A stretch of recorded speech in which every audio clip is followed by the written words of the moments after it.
Welcome into the Cowboys Report mailbag time. I am Tom Downey answering all of your questions live here on the Cowboys Report. And there were a couple super chats, or a lot of super chats. There are also super thanks.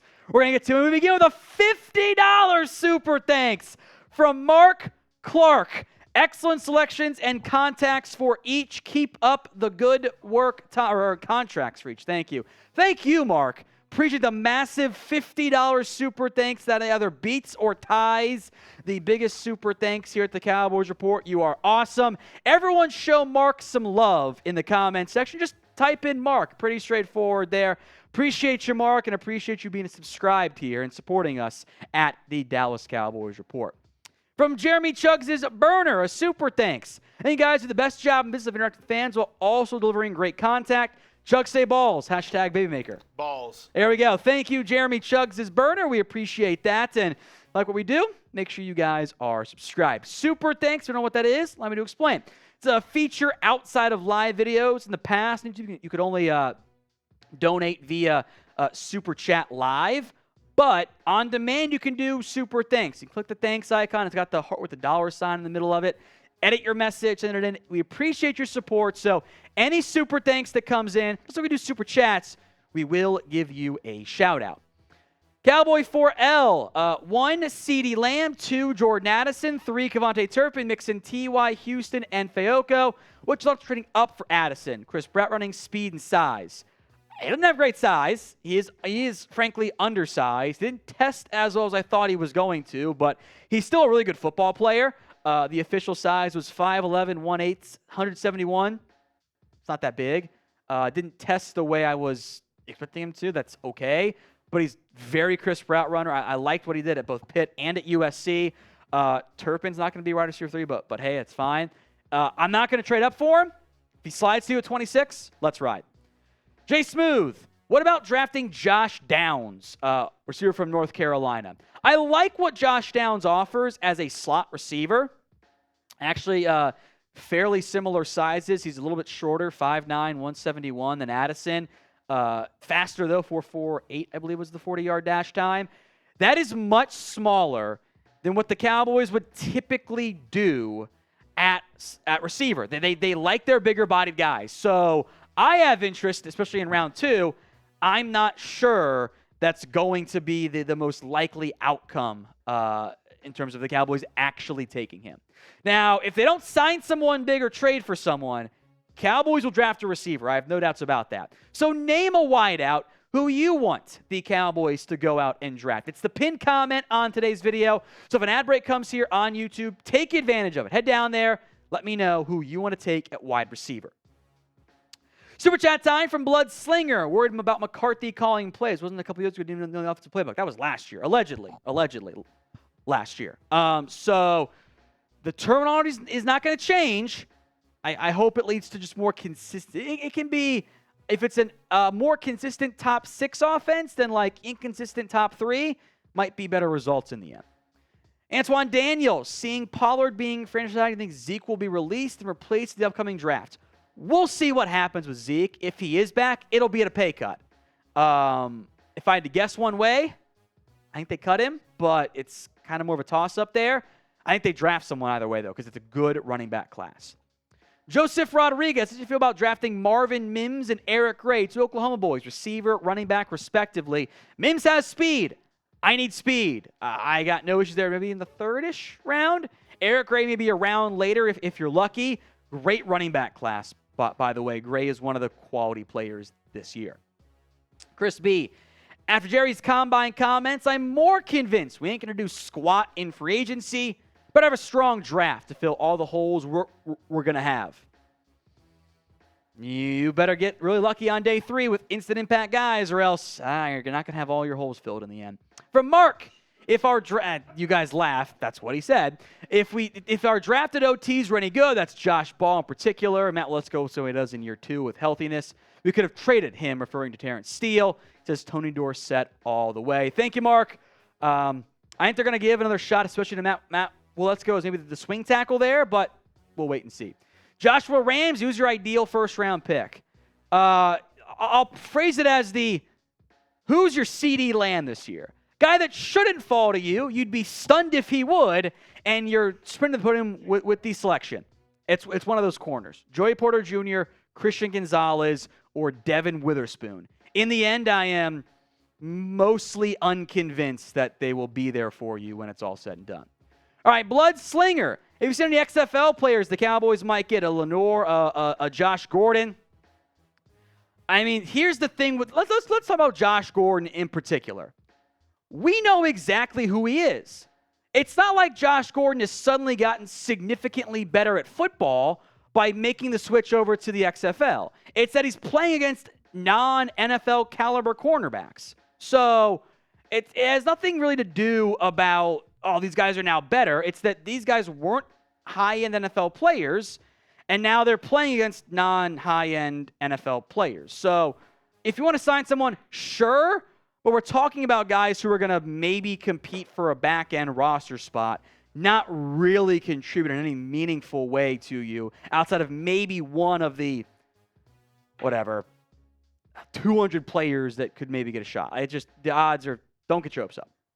G-Sound, could Tyron Smith retire and make things simpler for the team? Very possible that's a route that they end up pursuing there. I wouldn't say it's a guarantee, but maybe there's a pay cut option. I don't think he's back at his current contract. I know what the Joneses have said publicly. Seems a little bit more like it's an example of them trying to publicly do right by the player and then behind the scenes have different conversations. I think there's a real chance he does retire when it's all said and done. St. Patrick's Day, just around the corner. And if you're like me, because there's a green screen back there, I don't have many things that are green. If you want some Cowboys-themed gear that's green, perfect if you're running on the town or whatever, go to chatsports.com/CowboysGreen. Men and women's stuff is available. A couple different styles as well. It is a perfect purchase just in time for St. Patrick's Day. Chatsports.com/CowboysGreen. Links in the comment section and the description of today's video. From Brokov, would you rather sign Eric Kendricks for 1 year, Bobby Wagner for 1 year, or LV on a 5-year, $50 million deal? I'll do Bobby Wagner for 1 year. Then I guess Kendricks. I don't want to do a 5-year deal for LV. If there's low guarantees and get out for 2 years, I'll put LV over Kendricks, but not a high guarantee deal there. CD's Nuts says sign DeAndre Hopkins, second round, 3 years, $70 million deal. Roll to tight end group, release Zeke, get a first-round offensive guard, quarterback in the 3rd round, nose tackle, linebacker in the 4th and 5th, cornerback in the 6th round. I don't think the Cowboys would do that for Hopkins. I know he's been hanging out with Dez. Please don't read into that. We know how the Cowboys actually do business, but it'd be a fun addition there. From C-Real, trade for Jeffery Simmons. I would love it because Simmons is the exact impact I think this team has not had in a while, but he's also awesome at football. So are you going to move your first-round pick, and maybe more, since I think the value is at least what DeForest Buckner got. That was a premium first-round selection. And then would probably make him the second highest paid defensive tackle in the NFL. I would consider it. I would, because Simmons is awesome. I don't think the Titans are going to trade him right now, and I don't think the Cowboys, because of the way they do business, would move that much in terms of the draft capital and the actual money capital. Now, I do want you to know a player who you want to trade for. Let me know in the comments who you want the Cowboys to go trade for, and that's what I was going to say before I got all flustered. Subscribe, because NFL free agency is almost here. If you want more free Cowboys videos, you've come to the right spot. Hit that sub button. It's all free right here on the Cowboys Report. Lance Dunbar's burner. Pick one, Denzel Mims or Kenny Golladay.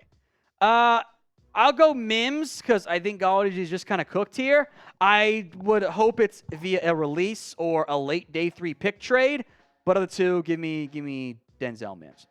The pass master, if it's anyone, I'm going for Jesse Bates or Jordan Poyer at safety.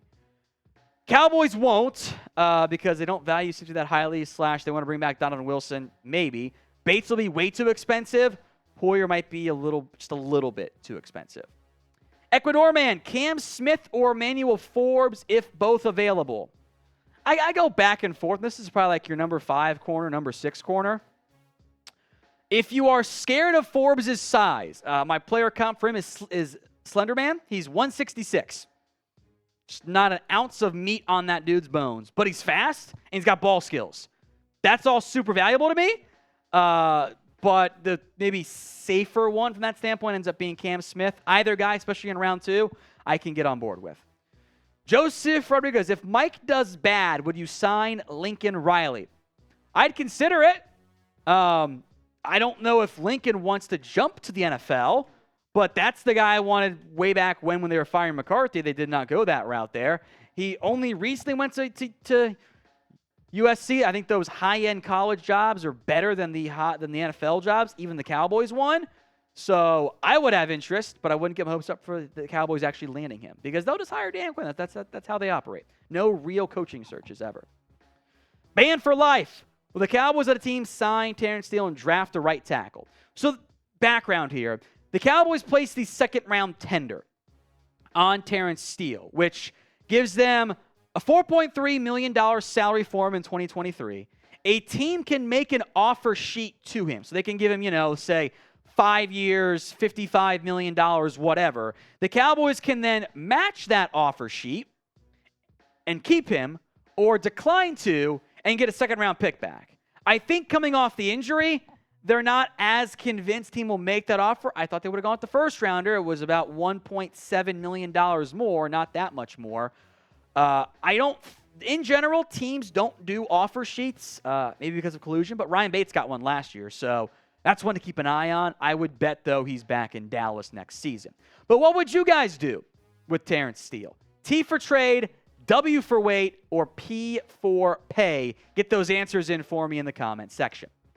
Rashard Lee, $2. Draft Jahmyr Gibbs from Alabama. I think you have to take him in the first round. I don't think he gets to you in round 2.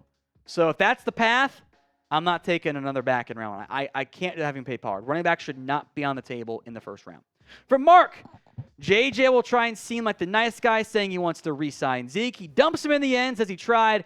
Too many good backs to keep Zeke. I think Mark's onto something there. I really do.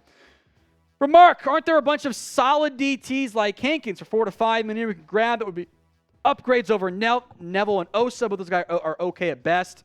I know there was a report that the Cowboys weren't going to cut Neville Gallimore, which was weird because nobody said that they were, outside of like speculative stuff like I did, because he wasn't active for your playoff game last year, or at least one of them. That's noteworthy. I think he's on the roster level entering camp. He gets a chance to hang around, though, beyond that. I'm bringing back Hankins or a similar run stopper. I'd love to invest in a premium defense tackle. Cowboys haven't done that in a very long time. Luis Rodriguez will take the draft Joey Porter in the first round. Trade up to the top 15. And that's if he slides. I've had him in there in that top 15 range. Like, too many teams need a corner. Like, let's be honest, he ain't getting past 17. Steelers need a corner. Drafting Joey Porter's kid? You got to get above them, above the Commanders, I think. Too many teams need a corner, and he's a damn good one. From Mighty Ant 0215, signed Ben Powers from the Baltimore Ravens. I'd call. It's a good name, good suggestion. I somehow doubt the Cowboys would want to spend money at guard. Even though I would do it because I think that fixes your left side like that. We move on from Tyron Smith there. He might be out of the Cowboys' self-imposed, emphasis on that part, self-imposed price tag range. Hit me up on Twitter at WhatGoingDowney if we did not get to your question here on the live mailbag. My DMs are open for that exact reason. Hit me up at WhatGoingDowney.